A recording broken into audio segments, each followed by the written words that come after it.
namin. Ama naming Diyos, salamat po sa umagang ito. Salamat po sa magandang panahon.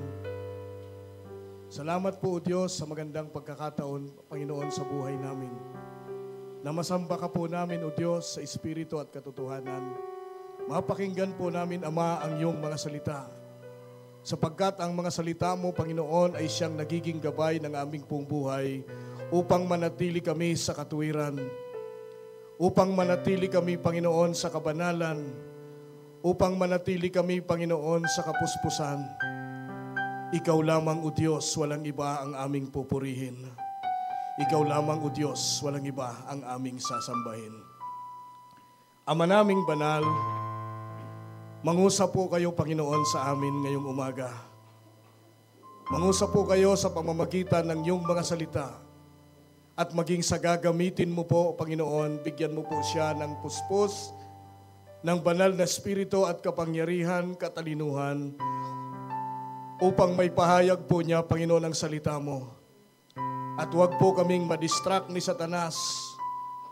Bagkus, Panginoon, mapuspos kami ng banal na espiritu, upang sa pag-uwi po namin, Panginoon, ang mga salita mo ay maihayag din po namin sa lahat ng tao na makakasalamuha po namin sa labas at maging sa pamilya po namin. Patawarin niyo nga po kami, Panginoon, kung mayroon man po kaming nagawang hindi kalugod-lugod sa iyo. Kung kami man po, Panginoon, nagkasala sa aming kapwa, patawarin mo po kami. Tanggalin mo po sa amin, Panginoon, yung kayabangan. Tanggalin mo po sa amin, Panginoon, yung kapalaluan. At higit sa lahat, O Diyos, Ikaw po ang maghari ng gusto sa buhay po namin. Salamat po, Ama, at kung mayroon man po ditong may karamdaman, may sakit, mangyari po ang kalooban mo, Panginoon. At kung nanaisin mo po, ngayon po, Panginoon, ay kaya mo po siyang pagalingin. Salamat po, Ama, at sa pagkinig po namin ng iyong salita. Namnamin po namin ito. Ituon po namin ang presensya sa iyo. Huwag po kaming dalawin ng antok. Huwag po naming sayangin ang pagkakataon na ito na mapakinggan po namin ang iyong mensahe. Sa pamamagitan po ng iyong mga salita, huwag po kaming uuwi na hindi po kami puspos ng banal na Espiritu. Salamat po. Ito po ang aming samot-dalangin. Ikaw po ang aming pinapapurihan, pinararangalan, sapagkat ikaw ang Diyos ng makapangyarihan. Sa pangalan ni Jesus. Amen. Amen. Amen. Pwede po.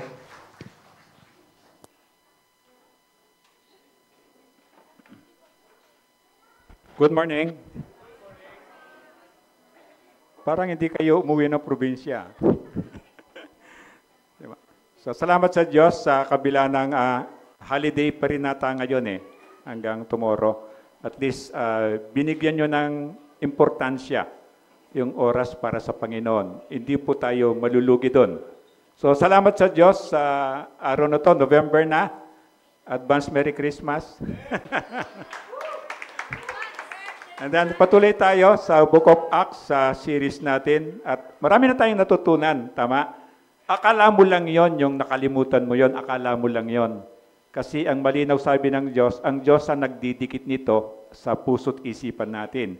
Sa oras na kailangan mo siya, ipapakita ng Diyos to, ipapaalala niya sa iyo. So don't worry, i-enjoy mo lang siya at huwag kang mag-alala, gagawin ng Diyos yung parte niya as long na gagawin natin yung part natin.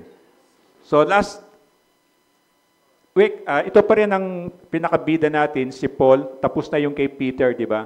And then ngayon puro kay Paul na lang at saka si Barnabas o si Pablo or si Bernabe.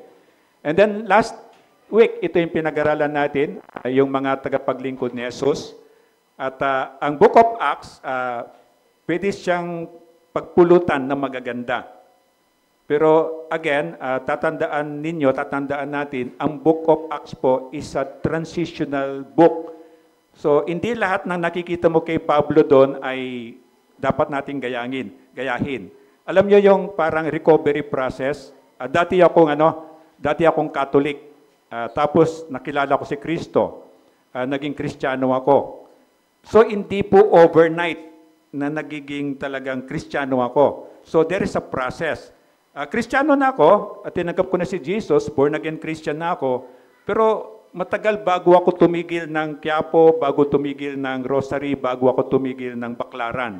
So the same po sa Book of Acts. It's a transitional book. So meron tayong mapupulot kay Pablo at kay Bernabe, pero hindi lahat. At sana madaanan natin mamaya ano yung mga hindi natin dapat gayahin sa kanila. Kasi again, from being Hudyo, papunta sila sa pagiging follower ni Christ. So may mga ano pa rin sila, nakasanayan na mahirap at talikuran. So ito nakita natin yung mga pinag-aralan natin, kung bakit sila naging effective. Ginagamit nila yung kaloob ng Espiritu. This is yung gift ng Holy Spirit. Iba siya sa fruit. Iba yung fruit, iba yung gift. Itong gift na to, lahat binibigyan tayo ng Panginoon. Kung minsan, isang tao, marami, and then pag-aaralan natin ngayon, kung wala akong nakikitang gift ko, anong gagawin ko? At sana madaanan natin, maliwanagan na tayo. And then katapangan, again kasama yan, katapangan. So nakita nyo yung, from the start dito, ayun alam nila dyan, ayaw kong patirhan dito. Church planter kasi ako, gusto ko kung saan ako nagtatayo na simbahan, doon ako tumitira para ma-maximize ko yung time ko. Pero meron talagang danger. Siguro, pang-apat na akong pinasukan ng dito, nung 13, di ba? Nung mawala yung phone ko. The same yon. Na after ng devotion, naiwang bukas yung pinto, inayos ko yung bodega, may tao na pala sa likod. Yung mga ganon. So ito katapangan.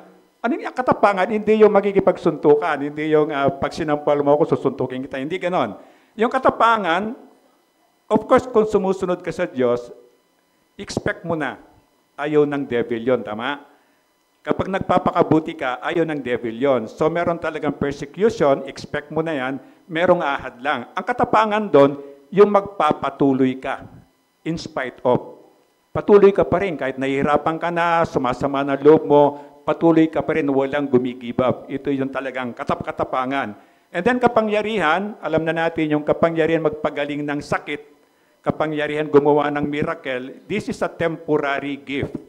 Sa generation natin, alos wala na. Sa mga first generation apostles, meron pa yon. So parang hindi siya permanent. And then, ngayong umaga, nakita natin yung pag-aaralan natin, yung mahusay na missionary ni Jesus. Ang karakter natin si Paul at saka si Bernabe, ito yung makikita nating mapa nila. Napag-aralan na natin yung Antioch, di ba? And then yung Antioch Pisidian, natandaan nyo yung sa taas na yon, na tapang na alam nila yung pupuntahan nila, bundok na mataas, tapos wala pa namang simento yung kalsada, tapos puro bangin pa, and then tambak pa yung mga tulisan dyan. Ayun, alam mo yung mga tulisan na nag-aambus, o hold upin ka, haharangin ka. So ito makikita natin, paano sila naging effective na missionary.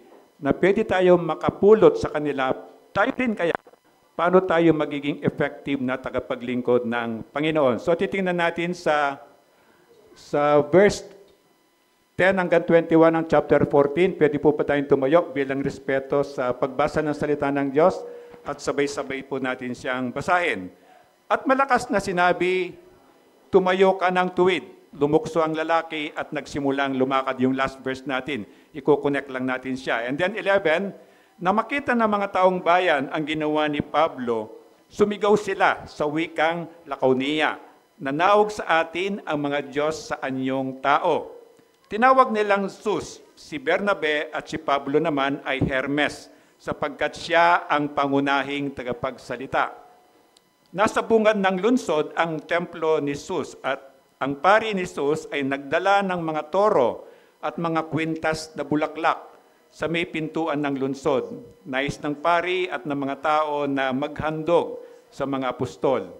Nang malaman ito ng mga apostol na sina Bernabe at Pablo, pinunit nila ang kanilang mga damit at patakbong pumagitna sa mga tao. Sumigaw sila, "Mga Ginoo, huwag ninyong gawin yan.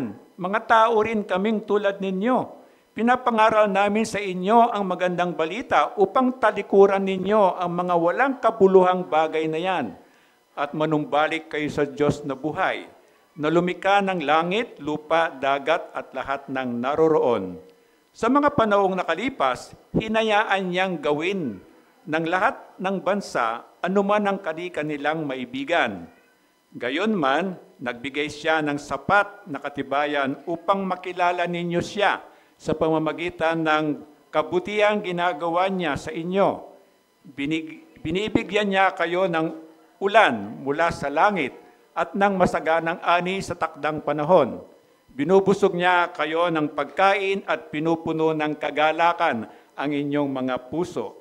Sa kabila ng mga pananalitang ito, nahirapan pa rin sina Bernabe at Pablo na pigilan ang mga tao na sila'y alayan ng mga handog. Ngunit may mga Hudyong dumating doon mula sa Antioquia at Iconio. Sinulsulan nila ang mga taga-Listra laban kay Pablo, kaya't siya'y pinagbabato nila. Pagkatapos siya'y kinaladkad nila sa labas ng bayan sa pag-aakalang siya'y patay na. Subalit nang dumating ang mga alagad at palibutan siya, tumayo si Pablo at pumasok sa lungsod. Kinabukasan, nagpunta sila ni Bernabe sa Derbe. Ang magandang balita ay pinangaral ni na Pablo at Bernabe sa Derbe at marami silang nahikayat na maging alagad. Pagkatapos, nagbalik sila sa Listra, Iconio at Antioquia ng Pisidia. Amen. Tayo po'y manalangin. Ama, salamat po sa salita mo na iniwan mo po sa amin. At salamat po sa banal na Espiritu mo na siya po yung tutulong sa amin para maunawaan po namin ito. At salamat dito po sa ECF Center na ikaw po yung naglagay nito para sama-sama po kami makapakinig sa iyo at maranasan po namin yung kaluwalhatian mo sa lugar na ito. Kaya ngayon, O Diyos, inihiling po namin yung habag mo na gusto po naming maintindihan ang mga salita mo at gusto po naming tulungan mo po ako, tulungan mo po kami na ito po ay magamit namin sa araw-araw na buhay po namin. Alam po namin, O Diyos, kasama ka namin ngayon. Kasi sabi mo kung merong 2 o 3 taong nagtipon sa pangalan ni Kristo, nandun ka po sa kalagitnaan namin. Kaya salamat po, Diyos, dahil may ginawa ka na. Kahit nagsisimula pa lang po kami, O Diyos, meron ka nang ginawa. Salamat po sa iyong pag-ibig. Ito po yung dalangin ko sa pangalan ni Kristo. Amen and amen. Pwede pong umupo. So again, si Paul and Barnabas, ito yung pinaka-karakter natin na pwede natin pagpulutan ng magagandang aral. At pwede rin maging parang warning o parang paalala sa atin sa mga naranasan nila. And then again, ito yung Galatia. Galatia, it's a region. Parang NCR, di ba? National Capital Region. So Galatia is a region, para maano lang nasa mind natin, it composed ng maraming city. Parang NCR, marami siyang city, Quezon City, Pasay City, marami yan. So ito yung sentro ng missionary journey nila, itong sa Galatia. Nandiyan yung Antioch, Listra, Iconium, Derbe. Dito ikot yung kwento natin ngayong umaga. And then spiritual gifts, alam na natin yung mga kaloob ng banal na espiritu, ito yung mga, itong apat, ano po yan, parang permanent. Lahat, again, pag Christian ka, meron ka nito. Kailangan malaman mo lang siya, at para malaman mo siya, at makita mo alin dito yung pinaka-best gift mo, kailangan mo siyang gamitin. Nakuha? Gamitin mo siya para malaman mo siya. Paano mo siya gagamitin? Mag-involve ka po. Makisali ka. Alam mo yung mga bata pa naglalaro, di ba? Makita mo isang bata, sali ako. Dapat ganun ang Kristiyano. Sali po ako. Pastor, anong pwede ko pong itulong? Pastor, anong pwede ko pong gawin? And then lilitaw po. Ikaw mismo, madidiscover mo yung gift mo and then magagamit po. Yung pagtuturo, yung pagpapahayag, pagpapayo. Pagpapayo, ito po yung hindi lang counseling, kundi tinuturuan tayo paano natin i-apply yung salita ng Diyos sa buhay natin. And then pangangasiwa, administration. So marami dito, di ba? May naglilinis dyan, may nagayos ng pagkain, yung mga dinidikit dyan, may yung magagaling sa computer, sila nagdi-design yan, sila nagpiprint. Marami po administration yan. And then itong power, of course, hindi na katulad ng panahon nila Pablo. Very evident yung power, mga miracle talaga. Pero ngayon, meron pa rin yan. Alam mo yung mapasunod mo yung anak mo, that's already power. Di ba? Yung naging mabait yung anak mo, yung masunurin yung anak mo. And then, alam mo, yung pag-asa na alam mo kahit suwail yung anak mo, pero meron kang pag-asa sa puso mo, that's a kind of power na alam mo makakayanan mo ang pagiging magulang mo. And then, pagpapagaling, again, sa kanila, this is a temporary gift sa panahon nila, kasi ngayon nga, meron pa rin namang magpapagaling Panginoon, pero hindi yung ibibigay niya sa akin yung kapangyarihan ito. Katulad ng binigay niya kay Peter. Kasi kung bibigyan ako ng Diyos na kapangyarihan ito, abay magsasara yung mga hospital, aaraw-arawin ko yung passagean na yan. Lalo na last time, meron kaming bad experience ni Waki diyan sa hospital na yan. Naawa ko kay Waki, umiiyak ako sa Diyos. Tama pala yung sinasabi ni Brother Henry. Sabi ko kay Henry, ba't hindi ka dyan nagpa-hospital? Sabi ni Brother Henry, ewan ko kung tama yung memory ko. Ay, kung alam mo lang, pastor, baka mamatay ka dyan. Parang ganon. Ganon din sila, Banji. Sabi ko, taga-Pasay kayo, bakit kayo nandun sa Manila? Hospital ng Maynila. And then, bad record. At naranasan ko po. Si Waki, sinamahan ko siya, and then tinuturuan ko siya na magawa niya on his own. Pero nakita po namin, kailangan nating ipanalangin. Gusto ko sumulat kay Mayora because of that. Kasi hindi nila alam yan eh. Hindi nila alam yan nangyayaring yan. Kawawa yung mga tao. Sabi ko sa ospital, ma'am, di po ba, hindi sabi kasi niya sa akin, public po kasi yan. Dapat kayo magtiis. Oo nga po eh. Kaya nga, ito, kung may pera pong yan, hindi sila dadanas ng ganito. Di po ba tinutulungan natin sila? Opo, sabi niya. Bakit para pong pinapahirapan natin sila? Kasi ang sistema, ewan ko kung tama sinabi lang na sa akin, ang sistema, pupunta ako ng alas 5, o better earlier, para makakuha ako ng number, makapag-register ako. Tapos babalik ako ng alas 12. Makikita yung doktor ko alas 3. Tama ba yan? So sabi ko, ma'am, akala ko ba tinutulungan natin sila? At ang bayan, take note, may sakit sila. May sakit sila. Kung ako nga, wala akong sakit, pero yung hirap na dadaanan na gano'n. Tapos sabi niya, sumusunod lang po. O kung naintindihan ko, pero sabi ko sana, taga-Pasay ka ba? Kung gano'n.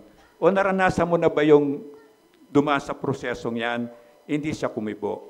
Tapos ang panghuli ko, biniro ko, kuminsan naisip ko, ma'am, tayo mga Pilipino, para tayo may pagkasadista. Yung natutuwa ka, nahihirapan yung kapwa mo, di ba baligtad? Dapat mahalin mo nga yan, dapat nga gawin mong ang buhay comfortable or easy.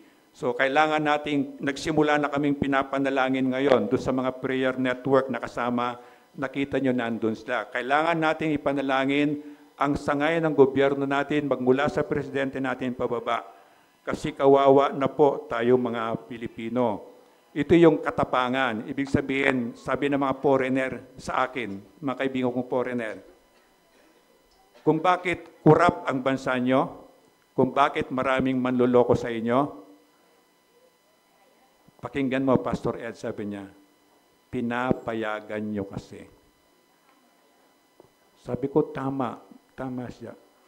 Nakikita natin, pero we don't care, di ba? Parang ayaw mo makisangkot, ayaw mo madamay. So at least, hindi ka makikipag-confront sa Kanya, but we can pray.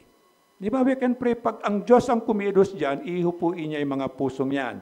So ito pagpapagaling, power, pagpapagaling, and then yung puspos ng banal na spirito, ito yung kung gusto mong malaman ang gift mo, mapuspos ka ng banal na spirito.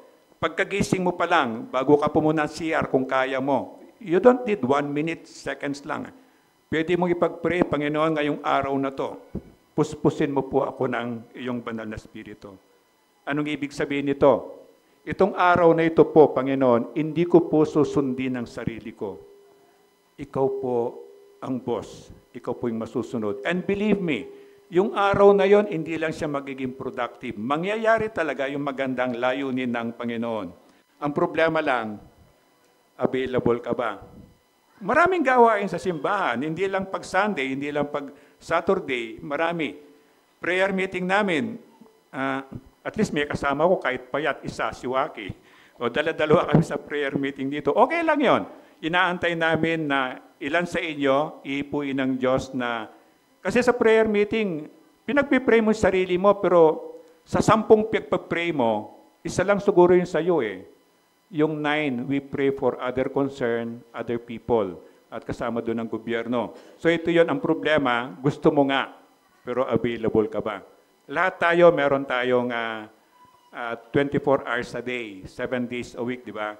Kaya sa mga dinidisciple natin, o sa inyo rin, tinuturuan natin yung 888 para maging available ka sa mga importanteng bagay. 888, di ba? 3 8. 3 8, yung 8 na tulog, ay hindi ka dapat na ma-deprive nito kasi kailangan mo ng pahinga. And then, kung nagtatrabaho ka, 8 oras na trabaho, 8 oras na nag-aaral pag estudyante ka. Hindi rin dapat sumusobra ito kasi madadamay yung iba. So yung overtime, hindi siya, hindi siya magandang pagbalanse ng buhay. Tapos yung overstudy, hindi rin siya. So balance talaga, balanced life. So 8 oras na tulog, pahinga, 8 oras na pag-aaral, kung nag-aaral ka, trabaho, kung nagtatrabaho ka. Itong 8 hours na to, itong pangatlong 8, ito yung ibabalanse mo, nandun na yung exercise mo, yung fellowship mo, yung social mo, yung laro mo. Kaya kapag itong 8 na to, inubos mo sa laro, wala ka ng exercise, wala ka ng kaibigan, wala ka ng other fellowship. So it's a balanced life na ikaw ang pwedeng gumawa nun, ikaw yung may control nun. So nasa iyo lang. Hindi mo sosobrahan, hindi mo rin babawasan para maging masaya ka. Ito yung gusto ng Panginoon. Ito yung sabi niyang, para maging available ka doon sa mga importanteng hindi mo magagawa. So, hindi problema yung time. Lahat tayo, meron tayong time. Ang problema, paano mo ginagamit yung oras mo. And by the grace of God, tinuturuan niya tayo. So, 1 Peter 4:10, sabayan niyo ako. Bilang mabubuting katiwala ng iba't ibang kaloob ng Diyos, gamitin ninyo sa kapakinabangan ng lahat ang kakayahang tinanggap ng bawat isa sa inyo. Meron tayo lahat, kaya lang paano mo ba ginagamit yan? O hindi mo ginagamit yan? Ang linaw ng mata mo, pag hindi ako naka-reading glass, hindi ako makabasa. Pero ginagamit mo ba yung linaw ng mata mo, at least sa pagbabasa ng Bible? Pero sa cellphone, nagagawa mo, di ba? So ito yung gagamitin sa pakinabangan, meron tayong kaloob at bigay ng Diyos yan. Ang pangalawa, hindi lang paggamit ng spiritual gifts, kundi katapangan. Again, katapangan, hindi yung makikipag-asuntukan ka, kundi huwag kang titigil. Nagbilin ako kahapon, sabi ko sa mga leaders, siguro pabawas nyo yung pagkain kasi mukha nasa bakasyon yung mga tao. Kasi marami nagpaalam sa akin eh. Kaya ako magkulang po yung pagkain mamaya, kasalanan ko po yun, huwag nyong sisihin yung nagluto. Katapangan, ibig sabihin, nagpapatuloy. Parang ginawa nyo. Maring napagod kayo kahapon na meron kayong pupuntahan. Di ba ang sarap vacation mode eh. Ang sarap, lalo pag may kotse ka na, lalo na. Lalo ka nagsasarap ng pasya. Di ba? Pag may kotse ka na. Katapangan, ibig sabihin, hindi ka titigil. Kahit na makulit ang anak mo, mamahalin mo pa rin yan. Kahit na salbahe yung boss mo, susundin mo pa rin yan. Boss mo yun eh. So asawa mo the same. Na kahit na wala namang perfect na mag-asawa, tama? Kahit na may problema kayo, paninindigan mo yon. Ito yung gusto kong tandaan nyo kahit inuulit ko. Behind all these things, dapat ang pinaguhugatan mo pagmamahal. Tama? Ngayon, yung pagmamahal po, as much as possible, di ba nararamdaman mo through emotion? As much as possible, when it comes to love, do not use your emotion. Turo ng Diyos yun. Bakit? Kasi pag emotions ang ginamit mo, pag hindi maganda yung ginawa ng minamahal mo, medyo naggaganon yung pagmamahal mo, tama? So ang pagmamahal po, it's like a principle. Member ng ICF to, parang anak-anakan ko na, principle, mamahalin ko siya. No matter what. Ang asawa ko, mamahalin ko yan kasi asawa ko yan. Ang anak ko, makulit. Pero mamahalin ko yan dahil anak ko. Using that principle. Kasi kung emotions po, di ba nararamdaman niyo ito? Kapag may hindi gusto si Mrs., wala nang kibuan. Wala nga kumikibo, pero may mga tumatalsik na mga planggana, di ba? May mga bumabagsak na gano'n, di ba? So yun eh. So try to use it as a principle, not an emotion. Okay, ang sarap sa emotions, pero kapag pinractice mo, minamahal mo ito using that principle dahil mahal mo siya, ito po yung tunay. Kahit yung taong recipient ay tunay na magiging masaya. Kasi yung pagmamahal mo, consistent siya, hindi siya conditional. So katapangan, ito yung pagpapatuloy, yung nagpapatuloy. And then pangatlo, kapangyarihan. Dinaanan natin yan, parang review na lang. Agad yung kapangyarihan, everyday meron yan eh. Binigyan tayo ng Diyos ng parang kapangyarihan, kaya nagagawa natin yung mga bagay-bagay. Ano lang kulang? Ano sa tingin niyo yung kulang? Minsan nakakalimutan natin magpasalamat sa Diyos. Di ba? Nung nagluto ka, talagang pinasarap mo kasi mahal mo yung pinagluluto mo. Tapos nung sinabi niya sa'yo, ang sarap ng niluto mo. Usually, nung sagot mo, ako pa. Di ba? Sana man lang, ay salamat sa Diyos, tinuruan niya ako, di ba? Tapos, magaling talaga ako, parang ganun pwede na. Pero ibalik natin sa Panginoon yung gratitude na siya yung nagbigay sa atin ng lahat. Wala tayo nang galing sa atin. That's a kind of power na binigay ng Diyos sa atin. And then Ephesians 6:10, sabayan niyo ako. Magpakatibay kayo sa kalakasang galing sa Panginoon at sa kanyang dakilang kapangyarihan. Ito yon. Ito yon na galing sa Diyos. Kaya kung bakit, sino gusto magtagumpay sa buhay? Ay, merong wala. Ulitin ko, sinong gusto magtagumpay sa buhay? At least tayo lahat gusto magtagumpay, di ba? Pero, Pastor, ang dami ko ng puting buhok, bakit wala pa? Kasi ito po yung susi. Di ba alam ang Diyos lang ang nakakalam sa future? Ang Diyos lang nakakalam sa puso natin, tama? Iba yung motibo natin. Pag nakikita niya, hindi ka pa readyng humawak ng 1 million, ibibigay kaya niya. Mag-aantay po siya. Mag-aantay siya. Hanggang sa darating ang time na kaya mo na siyang i-handle, ibibigay niya. Yun talaga yung gusto ng Diyos eh. Maging sagana yung buhay natin, maayos yung buhay natin. Narinig niyo niya, naikwento ko na ba yung kay Rick Warren na pag namatay, pumunta ng heaven, tapos pagdating sa heaven, sinalubong siya ng angel. Tapos di ba sabi ng Bible, huwag kang mag-alala kung ang bahay mo dito sa lupa ay maliit. Meron tayong mansion sa langit. So excited itong namatay na sinalubong siya ng angel. Asan ang mansion ko? So dinadala siya doon, papunta doon sa mansion niya. And then may nakita siya na parang malalaking bodega na pare-pares ang kulay, pare-pares ang design. Pero malalaki, alam niyo yung parang garahe ng eroplano, yung hangar ba tawag doon? Parang ganon. So may mga pangalan. So sabi niya doon sa angel, asan, di ba meron din ako niyan? Meron ka niyan, pero wala na yan, huwag mo nang pansinin yan. Sabi ng angel sa kanya, hindi, gusto ko pa rin makita yung sa akin.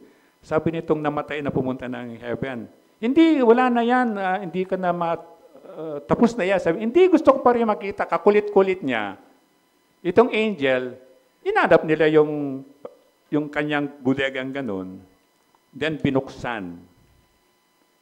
Then nakita lahat ng magagandang bagay nandun. Magandang kotse, mga relo, mga alahas, lahat ng magagandang bagay. Na bakit yung relong yon nakapangalan ko? Bakit yung kotse, meron akong sticker ng pangalan ko doon at saka anak ko? Sabi ng angel, sa'yo dapat ang mga yan eh. Nung nasa earth ka pa. Yan ang mga bagay na gustong ibigay ng Diyos sa iyo. Bakit hindi ko nakuha? Sa simpleng reason, hindi ka ready eh. Kung binigyan ka ng magandang kotse ng Diyos, baka maging mayabang ka palalo. Pag mayaman ka, lalo kang sumobra. Napakaganda ng Tagalog, baka maging matapobre ka. Pinag-aralan ko yung mata pobre. Mata. Sabi, mata pobre. Ang ibig palang sabihin, kasi hindi ako Tagalog Kapampangan ako So ano yung mata pobre? Ang tingin mo sa kapwa mo, pobre.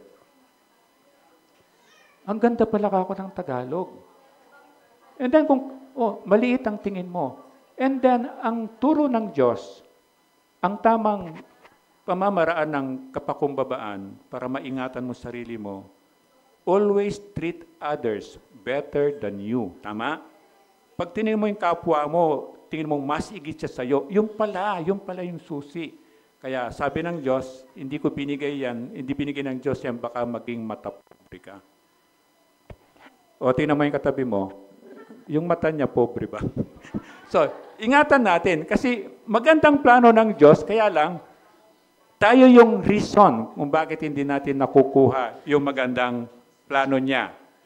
And then, Ephesians 3:20, sa Kanya na magagawa ng higit pa kaysa maaari nating hingin at isipin sa pamamagitan ng Kanyang kapangyarihan kumikilos sa atin. So, kapangyarihan kumikilos sa atin. Di ba, with Christ, I can do anything Tama? So, yung tagumpay na yon, sisiw lang yon with Christ. Nasa atin, sabi niya, pamamagitan ng kapangyarihan ng Diyos na kumikilos sa atin. Nasa atin lang yan So, nasa sa atin lang siya kung gagamitin natin siya o hindi. Bakit hindi natin nagagamit? For a simple reason, kasalanan. Kapag may kasalanan, hindi in a sense, hindi makakilos yung kapangyarihan ng Holy Spirit. Sabi ng Bible, nag-grieve siya. At yung kasalanan yon, until such time na hindi siya naikumpisal, nahingi ng tawad, pinagsisihan, tinalikuran, nakaharang po yun, nakaharang. So tinuturuan tayo ng Diyos, huwag mo nang antayin ng Sunday. Pag na-realize mo nagkasala ka, you stop. And then you go back kay God, i-confess mo yan, hingi mo ng tawad yan. And then yung blessing ni God, yung connection mo sa Kanya, tuloy-tuloy na yon. Kaya sabi, nandyan lang, sayang lang, kasi hindi mo nagagamit, hindi nagmamanifest, hindi makakilos dahil sa kasalanan ginagawa natin, lalo na yung patuloy, yung mga paborito nating kasalanan. And then pang-apat, ito yung kapakumbabaan. Ito pa lang yung dinugtungan natin yung lesson last week. Ito talaga yung lesson natin today, yung kapakumbabaan. Ito talaga yung susi sa isang masayang buhay, sa isang kontentong buhay, sa isang masaganang buhay. Ito po talaga yung susi, kapakumbabaan. Kasi pag merong opposite nito, yung pride, o yung nagiging proud ka, palalo, mayabang, yun ang nagiging hadlang. Nakuha? Nakuha. So ito yung goal ng bawat isa. Kung gusto mo magtagumpay, gusto mo maging masaya, ito yung kapakumbabaan. Remember si Jesus, siya yung pinaka-best example ng kapakumbabaan, tama? Imagine mo, bumaba siya sa langit, na punong-puno ng kabanalan dito sa lupa, at nakihalo siya sa mga katulad nating makasalanan. At hinugasan pa niya yung mga paa ng kanyang mga alagat. And then there was a time na siya yung nagluluto ng almusal nila. Imagine mo, Diyos to, ito yung kapakumbabaan. Kaya sabi niya, dumating ako hindi para paglingkuran, kundi maglingkod. Ito po yung kapakumbabaan. Ito po yung susi sa buhay ko, magmula na maging Kristiyano ako, na gusto kong share sa inyo. Kapag may nangyaring mabuti sa akin, may success, may tagumpay, anything mabuti, ibinabalik ko po sa Diyos yon. Kasi tinatandaan ko, kaya ako nagtagumpay, kaya ako naging maayos, kaya ako nakagawa ng mabuti because of God. So ito yung natuklasan ko. Ngayon pag may masamang nangyari, masamang resulta, masamang katulad na wala yung cellphone ko, hindi ko sinisisi yung nagnakaw, hindi ko sinisisi yung building, hindi ko sinisisi yung ang daming CCTV Pati sa kama ko, sa kwarto ko may CCTV Kaya nakiusap lang ako. Sabi ko, wag naman yung kunin yung buong katawan ko. Kasi minsan pag summer, nakahubad ako. So sabi ko, pwede yung paa na lang, parang ganon. Pero pag may masama nangyari, bago ko sisihin ng Diyos, bago sisihin yung kapwa ko, sinisisi ko yung sarili ko. At dito po ako natututo. Kaya ngayon, kapag pumunta ka rito, binisita mo ako, di ba? Pag goodbye mo, talikod mo lang ng pinto, sinasaro ko na. Huwag kang ma-offend. Kasi natuto na ako, pag alis mo, kailangan ko isara yung pinto para hindi ako masalisihan. So ito po makakatulong sa atin. na ibigay sa Diyos ang para sa Diyos at tayo maging responsible. Huwag nating isisi sa kapwa natin, isisi sa asawa mo. Yung sayo kaya mong ayusin, di ba? Pero yung kapwa mo, mahirap mong ayusin yun eh. So yung sayo lang, it begins with you. And then 1 Peter 5:5, samahan niyo ako. At kayo namang mga kabataan. O kayo, ha? Oh, di man nakikinig. Kayo naman mga kabataan, pasakop kayo sa... Timo, di nga sila nagbabasa. Ulitin natin ha. Kayo namang mga kabataan, pasakop kayo sa matatandang pinuno ng iglesia. Iglesia, simbahan ha. At kayong lahat ay magpakumbaba sapagkat sinasalungat ng Diyos ang mapagmataas. Ngunit pinagpapala niya ang mababang loob. Ang ganda ng Tagalog. Alam mo yung mababang loob? Napakaganda ng Tagalog po talaga. Ako pinupuri ko, hindi dahil sa Pilipino ako. Yung Tagalog, di ba ang daming version ng Bible? Sa Bible school, kailangan ang required kami, gamitin lang namin King James Version. Ang hirap po nun, kasi Old English, ang hirap. So ginagawa ko, King James just to satisfy my school, pero meron akong mga simpleng version, NIV, mga ganon-ganon. Pero na makita ko yung Tagalog, bago po tayo lumipat dito, ang utos ng Diyos sa akin, tanggalin ko yung English. Kasi dati, ang ECF, meron siyang English worship sa umaga. And then sa hapon, Tagalog. And then I have a clear instructions from the Lord na nakita ko kung bakit pinagpala ang Korean. They go back to their native tongue, yung Korean. They translated everything into Korean. Kaya pala yung spirituality nila parang gumanon. Dati mas mahirap sila kaysa sa atin. Ngayon, they are desired ng buong mundo. Yun pala yung susi. So from there, paglipat dito, tinanggal yung English service. Kaya nawala yung mga mga millionaires natin. No, it's just a joke. So anyway, sumunod ako sa Panginoon na ito yung gagawin. At ito nga sinasabi niya, tumigil ka na sa paglaban sa Diyos. Someday, lalabanan ka niya. Ito yun na. Pagsalungat sa Diyos, sasalungatin ka na ng Diyos. So, ibig sabihin, paglaban mo sa Diyos, mapagpasensya siya, pinagbibigyan ka niya, slow to anger siya. But someday, pag umabot na yung hangganan niya, lalabanan ka na niya. Anong laban natin? So, you stop. You stop fighting with God. Pinagpapasensyang ka lang. Kasi, ang nakikita ko, di ba, gumawa ako ng kasalanan ngayon, wala naman nangyari, di ba? Parang okay lang. Pero hindi po eh. Sabi ng Bible, nililista niya yan at hindi natin hanggang saan yung pasensya niya. At pag naubos yung pasensya niya, lalaban niya na tayo. So you stop. Kung may ginagawa kang kasalanan na alam mo paulit-ulit, you stop. You pray. You ask God for help. Huwag mo antayin na ang Diyos ang lalaban sa iyo. Itong sinasabi niya, mababang loob. Ano yung mababang loob? Panginoon, hindi ko po kaya.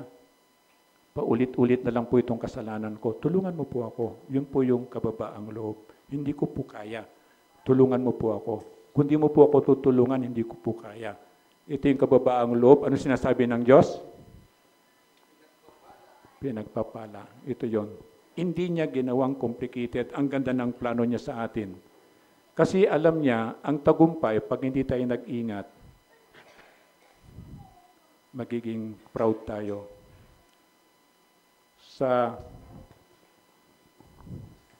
Halimbawa, isa sa inyo, ikaw, naging milyonaryo ka, babalik ka pa kaya rito? Yun. Yun. Yes daw, ha? So tandaan nyo, pag milyonaryo niya itong kapatid natin ito, tingnan kung babalik pa siya. So lahat ng tagumpay, be careful. Magbubunga po ng pride yan. So again, ang susi, pag nagtagumpay ako, ay ang galing-galing mo talaga, gano'n ka. Ay biyaya lang po ng Diyos, tinulungan niya ako. Di ba? Uy, ang yaman-yaman mo talaga, doon niya ka. Dati, pag nakikita kita, nagtatago na ako kasi alam ko utang ka eh. Di ba? ay biyaya po ng Diyos, magmula po nung makinig ako sa Kanya. Imagine, yung testimony mo, ito na yun eh. Baka yung taong yun, maligtas pa yun, di ba? So ito yun, ito yung ingatan ninyo. Kasi, again, God will wait hanggang ready ka na. Nakuha? Ang nakakalungkot, tapos na yung buhay mo, hindi mo matatanggap. Kasi nga, nakita ng Diyos, you're not ready. Mahal niya tayo. Ayaw niyang masayang yung buhay natin. So always check yourself, yung personal inventory. Tanungin mo, kahit ngayon, tanungin mo sarili mo, pag binigyan ako ni God ng, ginawa niya akong milyonaryo within this year, 2 months pa, 2 months pa. Kaya ko kaya? Kilala mo sarili mo, di ba?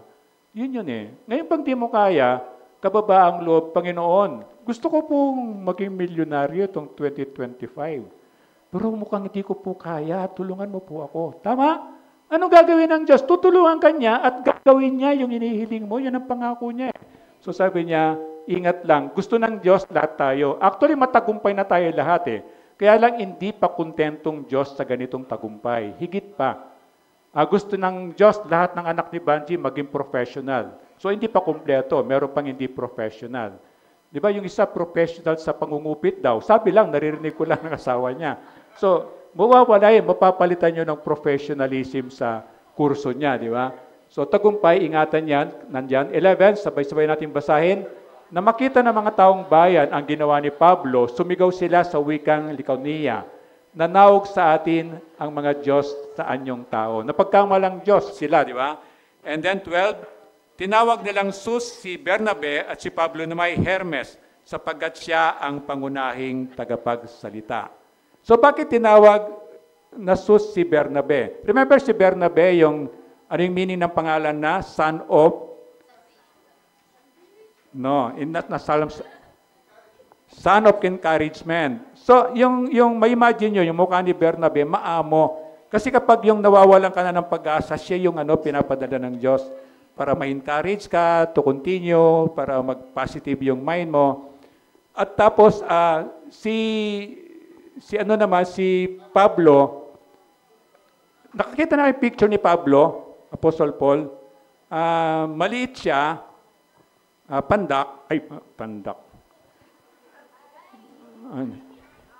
Tama, maliit siya, tapos kalbo. Hindi siya gwapo. Parang ordinary. Remember si Jesus the same eh. Si Jesus wala siya nung sinasabi nating kagwapuhan. Kaya hindi siya pinaniniwalaan na siya ay Diyos. Parang ganon, di ba? So dito, tandaan nyo, tinawag nilang Sus si Bernabe at si Pablo naman ay Hermes. Ngayon si Sus, ano bang itsura ni Sus? Sa mga nag-aaral, alam ni Jana to, di ba?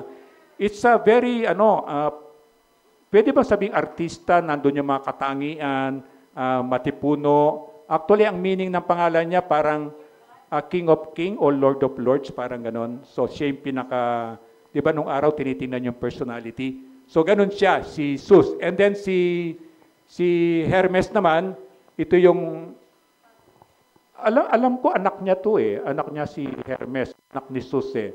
Kaya lang hindi malinaw sa study.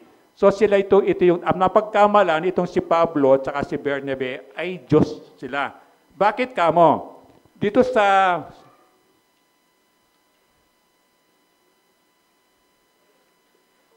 wala yung Listra. Sa Listra kasi, doon sa Listra natin kanina, merong kultura na kwento sila sa Listra. Itong si Hermes, si Sus at saka si Hermes, di ba Diyos-Diyosan sila? Ang Diyos-Diyosan, hindi siya totoong Diyos. Alam na natin yun, di ba? So, ang mga tao, kailangan nilang Diyos. So, gumawa sila ng Diyos-Diyosan.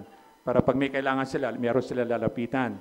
So, merong kwento sa kultura sa Listra na itong dalawang Diyos-Diyosan ito, nagkatawang tao.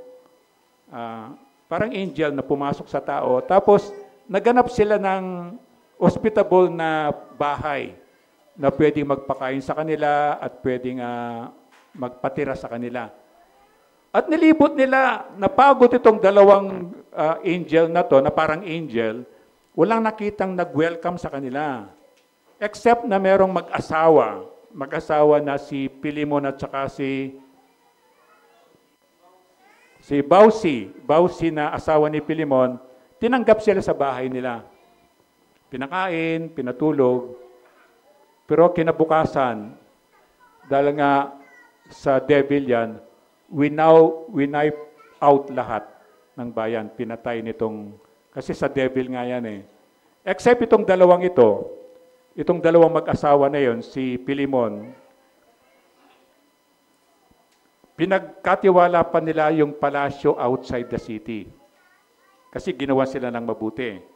And then, nung mamatay sila, nilibing magkatabi, may tumubong maganda at mataas na punong kahoy nung dalawang yon. So akala ng mga tao dito sa kwento natin, itong si Hermes tsaka si Sus bumaba sa lupa in the person of Paul and Bernabe. Nakuha niyo? So, kaya sabi nila, bumaba sa lupa itong mga Diyos-Diyosan natin. Kasi nasa bungad ng lungsod ang templo ni Sus, di ba? Ang pari ni Sus ay nagdala ng mga toro at mga kwintas na bulaklak sa may pintuan ng lungsod. Nais ng pari at ng mga tao na maghandog sa mga apostol na pagkamalang Diyos-Diyosan. So nakakita kayo sa picture na yung garland na yan, di ba? Nung pumunta si Brother DJ sa Thailand, meron siyang picture na sinabitan siya ng garland. Gusto kong biruin, kaya lang baka masira yung trip niya. Ala, sabi ko, baka ihandog ka dyan. Kasi nga yung garland na ngayon. Pinost yung picture, merong garland dito. Bibiruin ko sana eh. Aso baka masira, baka buwi ka agad, hindi maubos yung trip niya. So ito yun eh. Sabi niya, napagkamalan silang Diyos ng Diyos. Nang malaman ito ng mga apostol na sina Bernabe at Pablo, pinunit nila ang kanilang mga damit at patakbong pumagitna sa mga tao.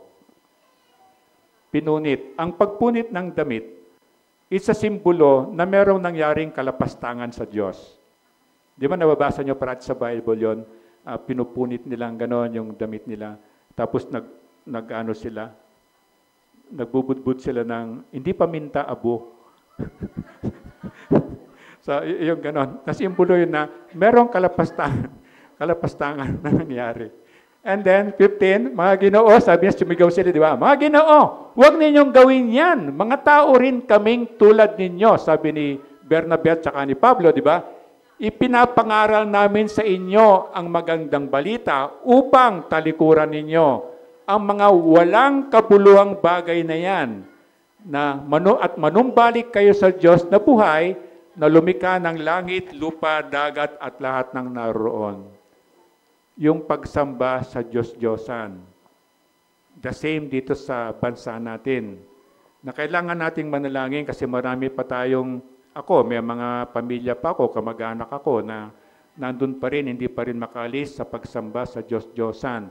At kung dito, meron pa rin tayong kasama dito, ano yun, huwag ka mag-alala, tutulungan ka ng Diyos na, again, nasa transition tayo sa pagiging born-again Christians, sa dating Catholic. Do not blame yourself. Dadaling ka ng Diyos doon, huwag ka mag-alala. Patuloy ka lang sa iyong pananampalataya. At yun sabi niya, manumbalik kayo sa tamang o buhay na Diyos. And that is Jesus. And then ito yung pag-pray natin, si Saint Carlo Acutis. Siya yung tinatawag nilang millennial saint na dadalhin sa Pilipinas at pag-pray natin, idadagdag na naman sa mga Diyos-Diyosan natin sa Pilipinas. At sana maging aware tayo na kinasusuklaman ng Diyos yung pagsamba sa Diyos-Diyosan. Kasi siloso ang Diyos na iahantulad mo yung Diyos na buhay sa isang Diyos ang ginawa ng tao. Then natandaan niyo ito, parang anong simbahang merong ganyan? Kaya po pinupuntahan ko when I was in college na yung Nazareno nakano doon. So salamat sa Diyos nakawala din ako. So panalangin natin na dadalhin daw sa Pilipinas to, and then sana maliwanagan tayo. Pag-pray natin na huwag siyang sambahin as Diyos-Diyosan kasi kinasusuklaman ng Panginoon yon. Ito si Pope Francis actually. Ito nandito. Binibiro ko nga si sabi, anong sinasabi ka ni Pope Francis? Okay ka lang diyan. No, joke lang po yun. So ito yung pag-pray nyo na may pahayag natin na may katapangan, na may pagmamahal sa ibang tao, na yung Diyos-Diyosan, walang magagawa, magagalit pang Diyos sa atin. Hindi tayo matutulungan yan eh.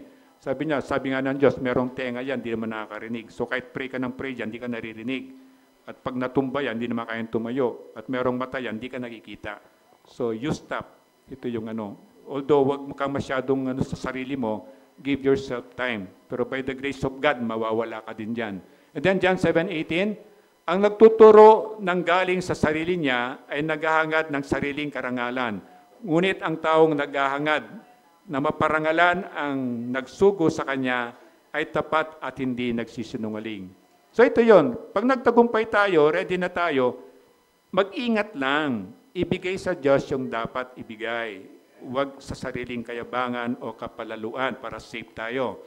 And then 16, sa mga panahong nakalipas, inayaan niyang gawin ng lahat ng bansa anuman ang kanilang maibigan. Yung grace nga niya, di ba? And then gayon man, nagbigay siya ng sapat na katibayan upang makilala ninyo siya sa pamamagitan ng kabutihang ginagawa niya sa inyo. Binibigyan niya kayo ng ulan mula sa langit at ng masaganang ani sa takdang panahon.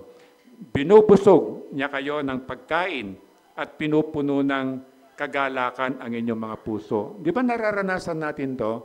Yung joy mo sa heart mo, ito yun eh. Kaya sabi niya, ito yung matutunan na natin. And then sa kabila ng mga pananalitang ito, nahirapan pa rin sina Bernabe at Pablo. Napigilan ang mga tao na sila'y alayan ng mga handog. Hindi mo mapipigilan, pero ingatan mo. Ingatan mo na maging proud ka. Kasi kuminsan hindi lang material ang ibibigay sa iyo ng mga tao eh. Minsan bibigyan ka ng mga pera, kung ano-ano pa yon eh. At yun, pag hindi ka nag-ingat, medyo magiging proud ka. Kaya, nung Sunday, may nagbigay sa akin ng nawala. Oh, nawala na. Ito, kaso sabi niya, isuot mo po yan ha. So hindi yung binigay eh. Ang sinasabi kong illustration ko, I have to be careful. I have to be careful. Na pwede kang maging palalo, pwede kang maging proud, pwede kang maging mayabang. Kasi bibigyan at marami magbibigay, iba-ibang klase yan. Kaya sabi niya, hindi kasi mapigilan ng mga tao na sila'y alayan ng handog. And then, panghuli natin yung kakulitan. Kasi gusto ko lang, kakulitan, yung yung mapursige. Kaso gusto ko puro K sila, kaya naganap ako ng word na K. Ano sabi niya sa 19? Basahin natin. Ngunit may mga Hudyong dumating doon mula sa Antioquia at Iconio. Sinulsulan nila ang mga taga-Listra laban kay Pablo, kaya't sila ay pinagbabato nila. Siya ay pinagbabato nila. Pagkatapos siya ay kinaladkad nila sa labas ng bayan sa pag-aakalang siya ay patay na. Ito po yung pagiging matapang na pinagpapatuloy pa rin niya yung gawain niya to the point na almost dead na siya halos sa pagbato sa kanya. And then, subalit nang dumating ang mga alagad at palibutan siya, tumayo si Pablo at pumasok sa lungsod. Kinabukasan, nagpunti sila ni Bernabe sa Derbe. So dumating ang mga alagad. Sino yung mga alagad na yun? Di ba dalawa lang sila? Si Paul at saka si Bernabe, di ba? Pero sa mga alagad, ito po yung mga naniwala sa message nila. Na later on, dadaanan natin yan. Kasama doon si Timoteo na naging pinuno rin nila. And then nakita niyo itong pinalibutan siya. Di ba kala nila patay? Dumating itong mga bunga ng ministry nila, 3. Parang parang dito sila, nandito yung parang bangkay ni Paul, di ba? Ano nangyari? Tumayo. Ano yun? Halos patay na siya, kinaladkad palabas, and then pumasok yung mga, sinundan siya ng tatlong bagong Kristiyano, pinalibutan. Tumayo si Pablo. Ano yon? Miracle. Nasa miracle. Almost patay na siya. And then, pumalibot lang yung tatlo, and then God did a miracle. Bakit? Kung tunay kang Kristiyano, naglilingkod ka sa Diyos, mahal ka ng Diyos, anak ka ng Diyos, iingatan ka niya, tama? Yung kailangan mong pera, ibibigay niya yan. You don't have to steal. Tapos tiisin mo lang, kahit na magutom ka, huwag kang kakapit sa patalim, merong darating. Kasi ano ng Diyos yan? Iingatan ka niya, kasi anak ka niya, pinili ka niya. Kaya lang nung pinili niya tayo, hindi niya pinramis yung bedo process, dadaan ka pa rin ng paghihirap minsan. And then, di ba dapat magpahinga siya? Pumunta siya sa Derbe. Bakit sa Derbe? Ito kasi yung mga luns, kahit saan kasi siya pumunta, nagkakaroon ng riot, di ba? Gusto siyang patayin. Dito sa Derbe, wala. So parang in a sense, napapahinga siya, kahit nagpapahayag siyang ganito, walang kumukontra. Alam mo yung ganon. So ito yung parang, doon na lang ako magpapahinga, pero hindi talaga siya nagpahinga, nagpatuloy. So may makikita kayo na kahit kumisa may karamdaman yung mga leaders natin, they continue in serving God. Hanggat kaya. Kasi alam din nila, God will preserve naman yung buhay natin. And then 21, ang magandang balita ay pinangaral ni na Pablo at Bernabe sa Derbe at marami silang nahikayat na maging alagad. Pagkatapos nagbalik sila sa Listra, Iconio at Antioquia ng Pisidia. Then sa Philippians 4:11b, sabi niya, natutunan ko ng masiyahan, maging anuman ang aking kalagayan. Ito po yung buhay ko, na sa 38 years na naglingkod ako bilang missionary sa Panginoon, ito po, kaya may pagkain, kaya walang pagkain, okay lang ako, masaya lang. Kaya makulit, kaya ano yan. Bakit po yan? Kakontentuhan. Without contentment, kahit na yumaman ka, you want more, di ba? You want more. Then meron ka ng bachelor, without contentment, gusto mo pang mag-masteral, gusto mo pang mag-PhD. Walang contentment. Without contentment, and contentment talaga, sa Diyos mo lang makukuha yon. And with contentment, hindi pinag-uusapan kung anong ulam mo. Ang pinag-uusapan, meron kang pagkain. Hindi pinag-uusapan kung wala kang pagkain. Wala kang mga pagkain, yung mga ibon nga, hindi sila namamatay sa gutom. So maalala mo yung katapatan ng Diyos. So contentment, ito yung i-practice natin. Kaya tayo hindi nagiging masaya.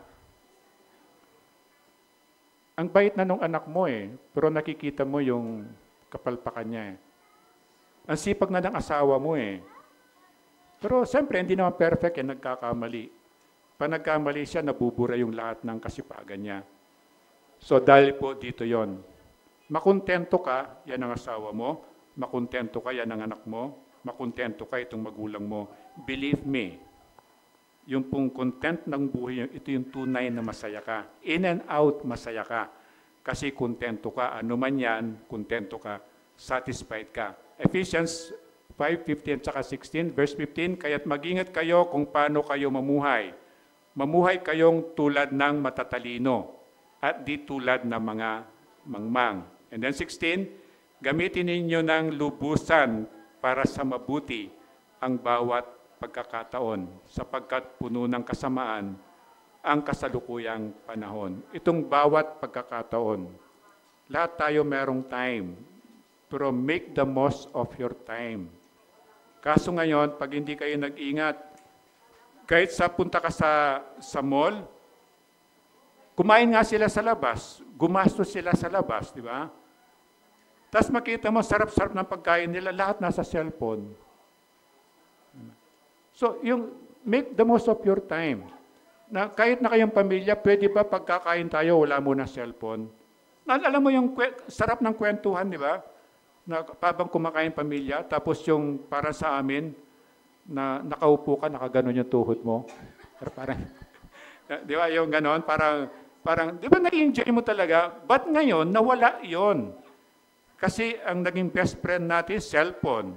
Ang naging magulang natin, cellphone. Kaya nangyari, because hindi galing kay God yon, sira ka. Totoo po.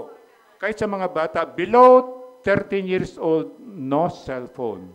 That's the below 13. Ilang taon ka na, Prince? Ha? 10 o 3 years pa. 3 years pa, balikan kita. Kung wala ka cellphone, bibigyan kita.